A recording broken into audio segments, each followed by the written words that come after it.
Bismillahirrahmanirrahim. Assalamualaikum warahmatullahi ta'ala wabarakatuh. Alhamdulillahi rabbil alamin. Wa sallallahu ala sayyidina Muhammadin wa ala alihi wa sahbihi wasallam, amma ba'du. Kita akan menyaksikan duet maut di antara orang alim yang lurus, yang perkataan mereka itu tidak terbiaskan oleh kepentingan, berbicara mujarrad karena ilmu. Itu diantaranya adalah Yai Idrus Romli dan Yai Lutfi Basori. Mereka itu salah satu role model bagi anak-anak muda, yang mana anak muda ini akan meneruskan perjuangan orang-orang yang sudah sepuh. Karena yang sepuh-sepuh ini pada akhirnya mereka akan meninggalkan dunia ini, dan siapa lagi penerus mereka itu kalau bukan yang muda-muda. Nah, salah satu role model ini adalah mereka berdua. Dan tatkala mereka berdua berkumpul di dalam satu majelis, di dalam satu tempat, mendiskusikan suatu perkara atau suatu permasalahan, maka kita akan melihat bagaimana objektivitas mereka di dalam melihat permasalahan itu. Dan permasalahan yang dibahas sekarang di sini adalah mengenai nasabnya Wali Songo. Dan ini mungkin akan menjadi rentetan video terakhir yang berhubungan dengan acara Naat kemarin ya. Ini videonya sudah lama, dan memang apa yang mereka katakan itu, jadi orang-orang seperti beliau-beliau ini suka memiliki informasi lebih cepat daripada kita. Video ini usianya sudah 1 tahun, dan apa yang beliau-beliau ini katakan itu sudah terjadi sekarang begitu ya, di dalam usaha atau upaya untuk membelokkan Wali Songo dari Ba'alwi. Akan kita saksikan bagaimana pembicaraan beliau-beliau ini. Nah, Kiai, ini perbincangan sore ini lagi hangat-hangatnya masalah Wali Songo, Kiai. Wali Songo, baik. Nah, jadi begini, selama ini informasi yang kita tahu, Wali Songo itu bagian dari keluarga klan Sadah Ba'alawi. Baik. Yang nisbatnya kepada Sayyid Alawi bin Ubaidillah bin Ahmad bin Isa. Ya. Nah, belakangan ini Kiai ada arus ya mungkin bukan arus lah karena kecil ini, ada upaya untuk jailanisasi. Nah sebentar ya, ini memang kalau disebut arusnya besar, ini sebetulnya kecil. Setahun yang lalu ya kecil, 2 tahun yang lalu juga kecil. Cuman kecilnya mereka ini di blow up, jadi sesuatu yang kecil tapi dibesar-besarkan oleh media massa, oleh uang yang ada di belakang mereka. Ini permasalahannya begitu. Jadi kalau secara gerakan itu sebetulnya kecil saja mereka ini, cuman ya kekeh, biasanya orang alim itu banyak mengalahnya. Wali Songo. Jadi kalau Jailani itu Syekh Abdul Qadir Jailani. Berarti Wali Songo ini Syekh Abdul Qadir Jailani nasabnya, bukan ke Ba'alwi. Ada juga yang upaya kazimisasi, nasab kepada Sayyid Musa Al-Kazim bin Ja'far As-Shadiq. Nah sebentar ya, yang ini kemarin yang sudah terjadi di Naat itu memang menisbahkan Wali Songo ke siapa? Syekh Abdul Qadir ya. Itu yang terjadi waqiahnya. Ini kira-kira menurut Kiai sebenarnya bagaimana informasi yang Kiai tahu tentang terah Wali Songo? Ya, sebelumnya terima kasih atas kepercayaan Kiai Idrus pada saya. Saya ini bukan orang yang ahli nasab ya. Tapi walaupun begitu saya pernah baca gitu ya. Nah lihat ya, ini ulama nih, ini alim nih. Alim itu sangat mengetahui di mana keterbatasan mereka. Nah nanti orang-orang yang bodoh suka mengatakan yang bersangkutan sendiri ini tidak mengaku sebagai ahli nasab. Terus kenapa berbicara tentang nasab? Makanya beliau ini menukil dari apa-apa yang sampai kepada beliau, baik itu dari catatan silsilah keluarga atau dari ahli nasab yang lebih layak diikuti daripada si imad itu. Inilah yang terjadi. Jadi seseorang yang tidak memiliki keahlian atau kecakapan di dalam satu fan ilmu tertentu, bukan berarti tidak boleh berkata-kata mengenai fan ilmu tersebut. Selama dia itu mengambil atau taklid kepada orang-orang yang memang ahli di dalam bidangnya, itulah kita bisa mengatakan dialektika begitu. Makanya perkataan kita ini harus berlandaskan perkataan alim, yang mana apabila orang yang tidak setuju dengan perkataan kita, dia pun harus mengambil perkataan alim yang sederajat atau lebih tinggi daripada alim yang kita nukil begitu. Ini kasusnya ya, case-nya, supaya kita mendapatkan pencerahan sedikit nih, bagaimana cara jadal itu untuk berdebat. Dan keluarga saya itu jarang sekali bicara masalah nasab kecuali untuk silsilah keluarga saja dipergunakan untuk silaturahim gitu ya. Kalau saya sebentar, dan itu pun memang perintah syariat. Perintah syariat itu mengenal nasab untuk apa? Untuk bersilaturahim begitu. Memang bukan untuk menjadikan orang lain itu tabiat kepada kita karena kita memiliki nasab yang lebih tinggi. Misalkan kita memiliki darah biru, memiliki sanad darah sampai kepada Rasulullah SAW, kemudian kita bisa seenak jidat memperdaya orang. Tidak, bukan berarti tidak ada orang seperti itu. Memang peruntukannya bukan untuk itu. Peruntukan mengenal nasab itu yang pertama itu untuk silaturahim. Yang kedua, di dalam beberapa madhab itu untuk mengawinkan kepada yang sekufu begitu. Dan nanti kalau misalkan yang jauh-jauh yang susah keluarganya nanti ada di dalam bab waris juga. Inilah memang aplikasinya. Ini tahu dari nasab keluarga itu ya. Nah, itu yang namanya Wali Songo, nah, itu datangnya dari Gujarat, begitu ya? Iya. Nah, saya baca juga sudah lama ini dari Gujarat, itu berarti dari Sayyid Abdul Malik, gitu ya? Nah, di Gujarat tatkala Sayyid Abdul Malik itu dulu hijrah dari Hadramut, kemudian sampai ke Gujarat, salah satu kota atau daerah di India, begitu, kemudian menikah dengan pembesar Khan. Ya. Akhirnya diberi julukanlah oleh raja di wilayah Gujarat itu menjadi Adhumat. Adhumat itu pembesar. Khan ya marga di India zaman tersebut, begitu. Nah, ini kisah yang konsisten beliau bawakan di dalam beberapa kesempatan begitu ya. Nah, kalau kita kembali lagi kepada yang tadi bahwa memang nasab itu asalnya dipelajari untuk menyambungkan silaturahim. Nah, kalau si Imad itu dari awal dia belajar nasab untuk apa? Untuk memutuskan nasab orang lain. Pada akhirnya terjadilah keributan ini begitu ya. Ba'alwi pengen diputus, tetapi Wali Songo nggak mau diputus. Akhirnya apa yang terjadi? Yang terjadi pencangkokan malah pemindahan. Yang itu videonya sudah saya buat kemarin begitu ya. Atau tadi lah. Jadi yang saya tahu bahwa Sayyid Abdul Malik itu anak cucu dari Sayyidinal Muhajir ilallah Imam Ahmad bin Isa. Itu bukan Ba'alawi berarti. Iya. Itu terkenal sejarahnya, bahkan ditulis oleh sejarah umum pun ditulis. Kalau dulu kita di SMP, SMA itu ada. Nah, ini yang sudah dikenal di masyarakat begitu. Saya baru tahu kalau ada orang yang mengatakan Wali Songo itu dari jalur siapa? Syekh Abdul Qadir Al-Jilani. Ini nggak cocok ya? Al-Hasani ya. Al-Hasani ya. Ya. Padahal yang kita fahami dan masyhur indal ulama khususnya di Indonesia itu Al-Husaini begitu. Nah, ini beliau itu sedang menjelaskan sebetulnya mana yang lebih utama untuk diikuti begitu. Ini perkara yang sudah masyhur, yang sudah cek dan cross check dan recheck, kemudian cek atas cek begitu selama beberapa tahun, kalau tidak dikatakan abad, dan ini sudah firm, sudah terjadi. Kok orang-orang itu dengan otak dangkalnya malah ada plastik tadi ya. Dengan otak dangkalnya mereka itu malah mengikuti Imad begitu, yang baru saja dia itu nanti disebut bocil tuh sama Yai Idrus. Nah, mungkin Kiai punya data-data sebagian tokoh kita, ulama Nusantara yang memang nisbatnya ke Wali Songo dan ke Ba'alwi.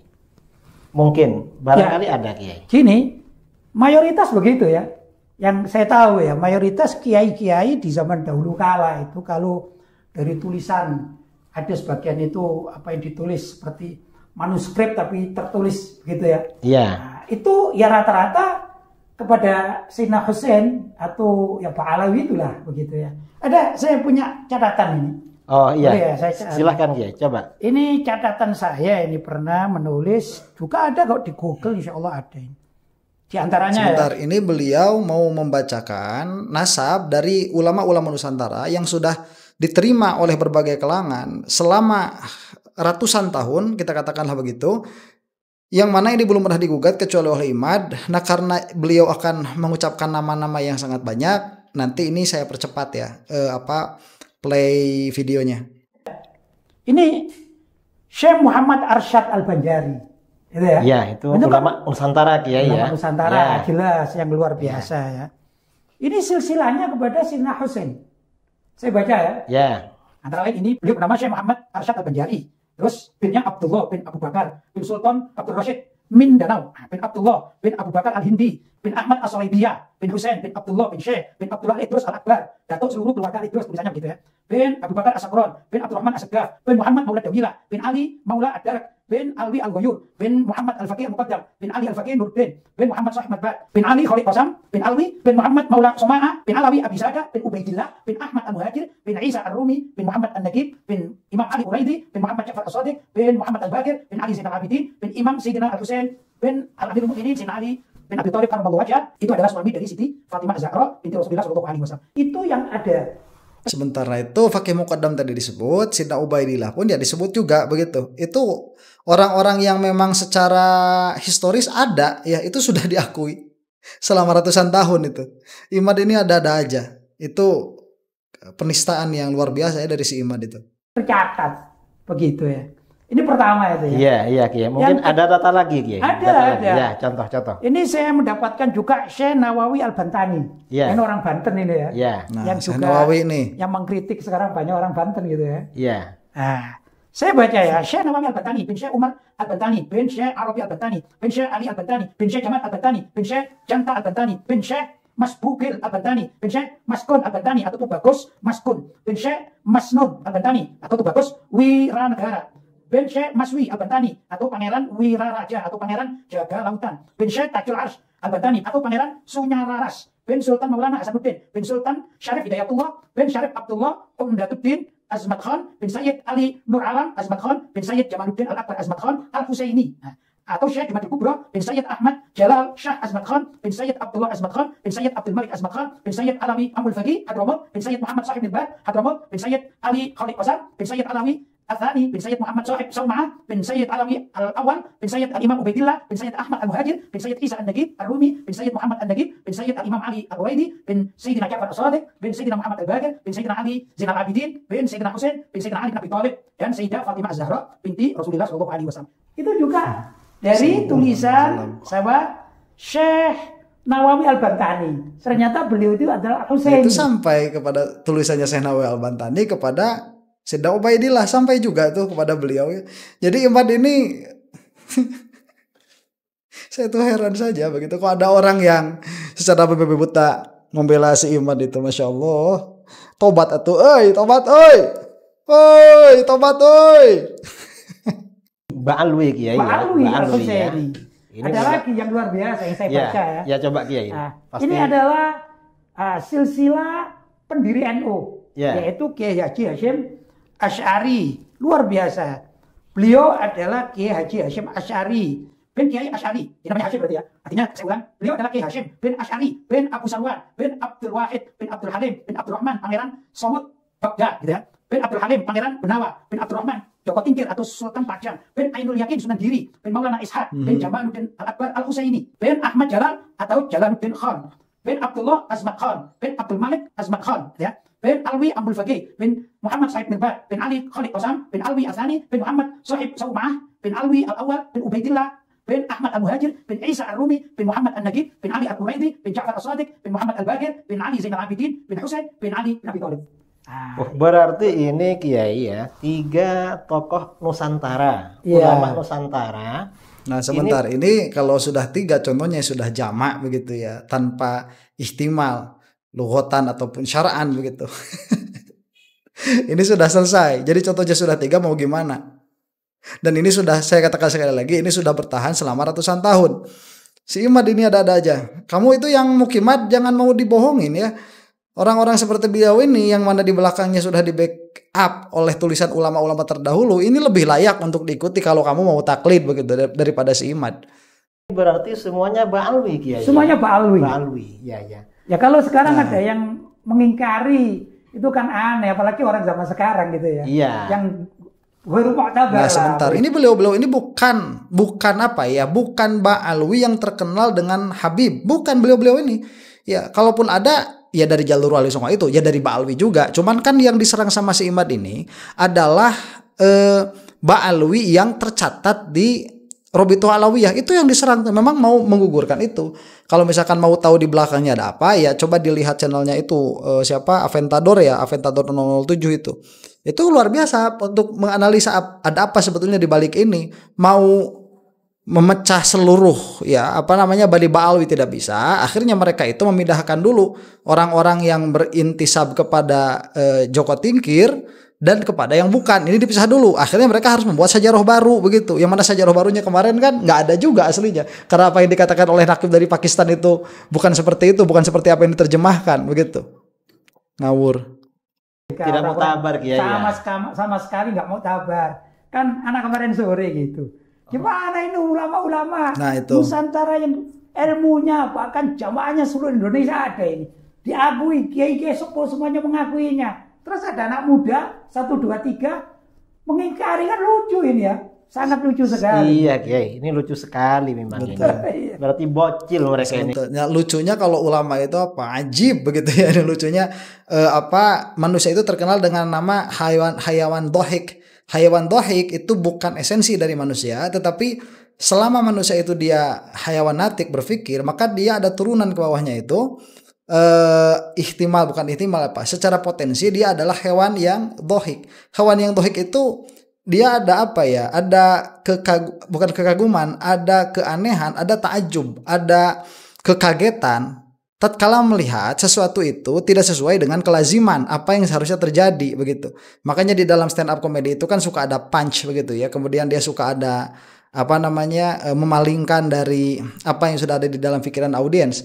Jadi tatkala audiens sudah memikirkan oh ini ceritanya bakal ke sini nih. Ternyata enggak, malah belok ke kanan begitu ya.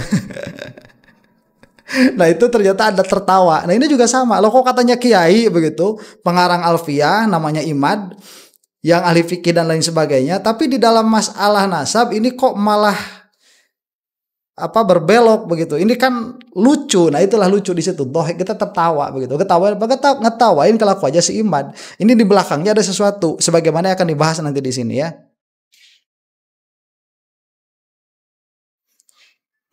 Nah betul, jadi kalau misalkan kita ini menukil ilmu yang sudah ada selama ratusan atau ribuan tahun, kita itu hakikatnya bukan anak kecil begitu. Jadi ada perkataan dari Rasulullah SAW di antara bil makna begitu ya, di antara ciri akhir zaman itu adalah ilmu diambil dari anak-anak kecil. Itu di dalam syarahnya, saya pernah membaca kalau tidak salah di dalam syarahnya Fathul Bari. Yang dimaksud dengan anak-anak kecil itu adalah mereka-mereka yang memiliki pandangan sendiri, tidak mengambil perkataan ulama-ulama terdahulu. Adapun orang-orang yang di dalam penyampaian ilmunya itu mengambil dari ulama terdahulu, maka mereka itu tidak kecil meskipun usianya muda, karena mereka mengambil perkataan orang-orang terdahulu begitu. Nah, jadi di antara ciri akhir zaman sekarang di dalam nasab ini, orang sudah banyak mengambil perkataannya bocil si Kimat itu ya. Dia itu mengikut siapa sebelumnya yang pernah membatalkan dari para ulama yang mu'tabarah begitu ya, bukan yang cuman terkenal sebagai alim padahal kagak. Ya seperti gitu lah. Seperti bocil ya, bocah-bocah kecil lah. Apalagi kalau dikatakan wah ini adalah penelitian. Emangnya ulama-ulama sekaliber Kiai Hasyim Asy'ari tidak ngerti?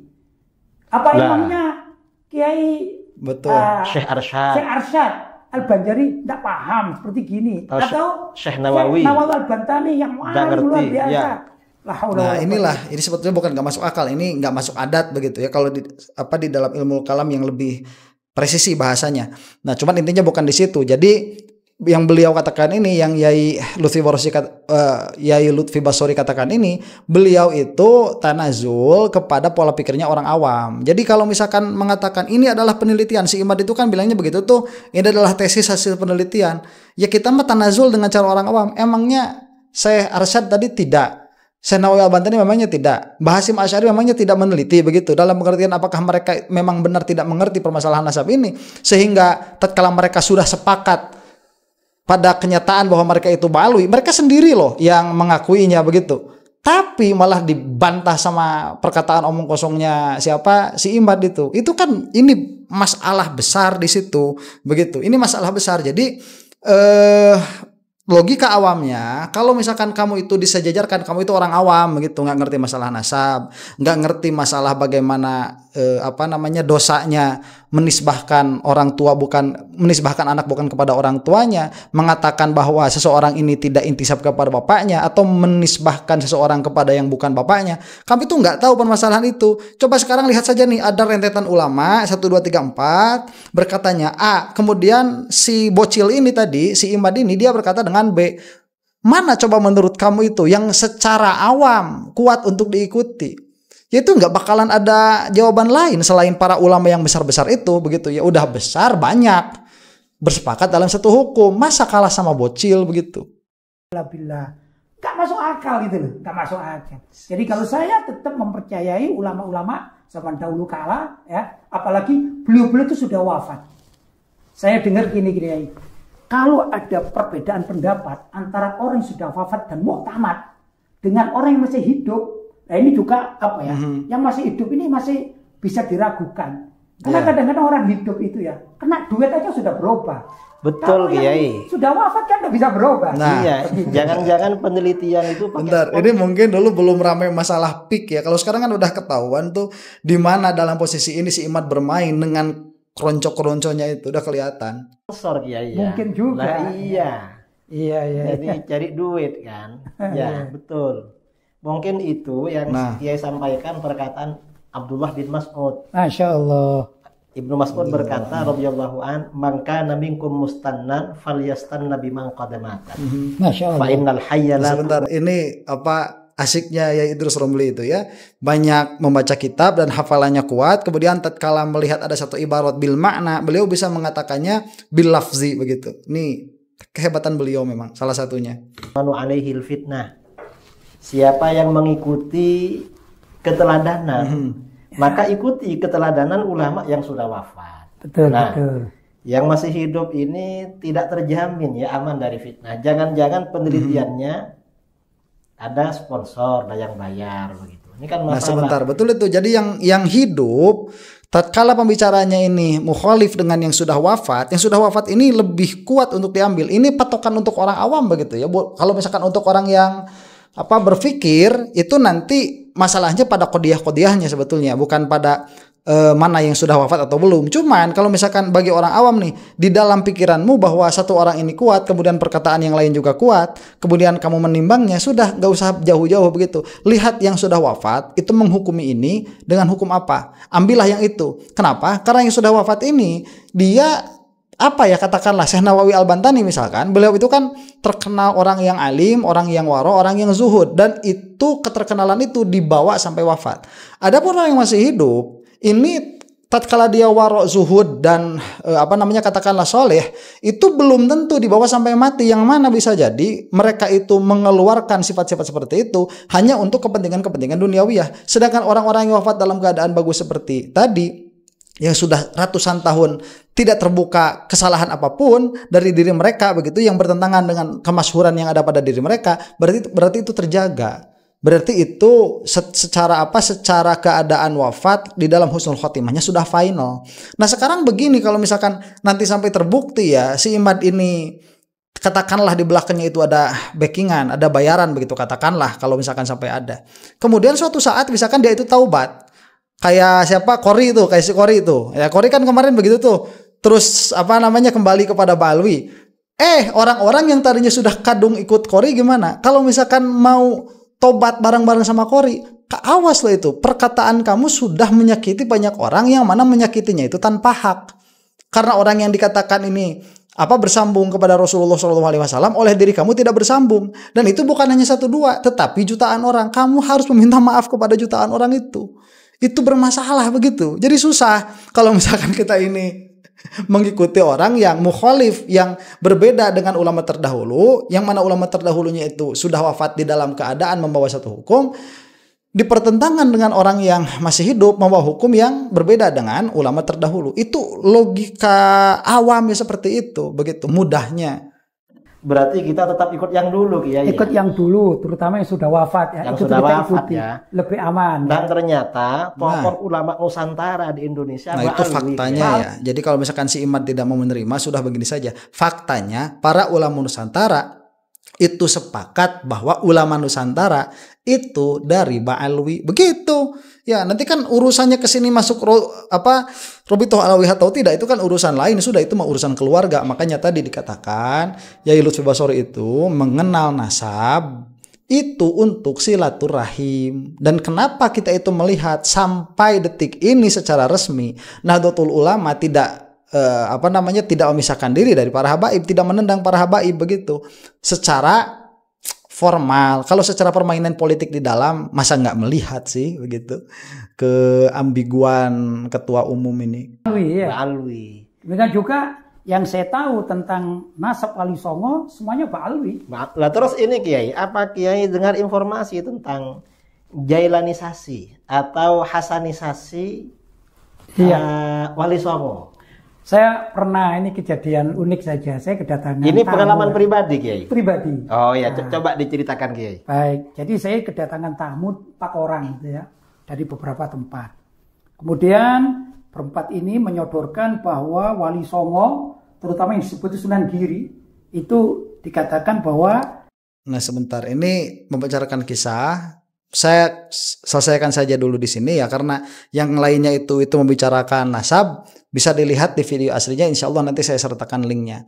Ala kulli halin, inilah kalau Habib Ali itu mengatakan bahwa kasyafnya alim itu seperti ini. Jadi kasyafnya alim itu bukan tiba-tiba dia itu mendapatkan pengetahuan yang dari antah berantah entah di mana, tetapi bisa melihat satu realita itu bersambung dengan realita yang lain. Ini Yai Lutfi Basori dan Yai Idrus Romli itu sudah membicarakan tentang Jailanisasi bukan Ba'alwi, Wali Songo itu udah ada itu sejak 1 tahun yang lalu, dan kenyataannya memang itu proses itu dilaksanakan oleh Naat itu dan oleh PWLS itu memang dilaksanakan, dan kemarin itu sudah ada gongnya yang mana sangat memalukan sekali. Jadi ini kalau misalkan persiapan dari tahun 2017 sebagaimana yang dilakukan oleh ketua Naat itu kan, ini katanya proses dari 2017, kemudian gongnya kemarin itu 3 hari yang lalu, malah sekonyol itu dan sebodoh itu. Saya rasa menyedihkan kalau kalian itu ikut kepada kesimpulan orang-orang yang berkumpul kemarin di Brebes untuk membahas masalah nasab mereka. Ini mengkhawatirkan, memalukan, dan membodohkan. Demikianlah ya. Ini supaya menjadi food for thoughts, karena syubhat itu banyak, tidak henti-henti, maka kebenaran pun sejatinya layak untuk diucapkan terus-menerus dan tidak henti-henti. Mudah-mudahan kita semua ada di dalam keadaan husnul khatimah, ada di dalam maghfirah Allah Subhanahu wa taala. Wallahu taala a'lam bissawab. Assalamualaikum warahmatullahi taala wabarakatuh.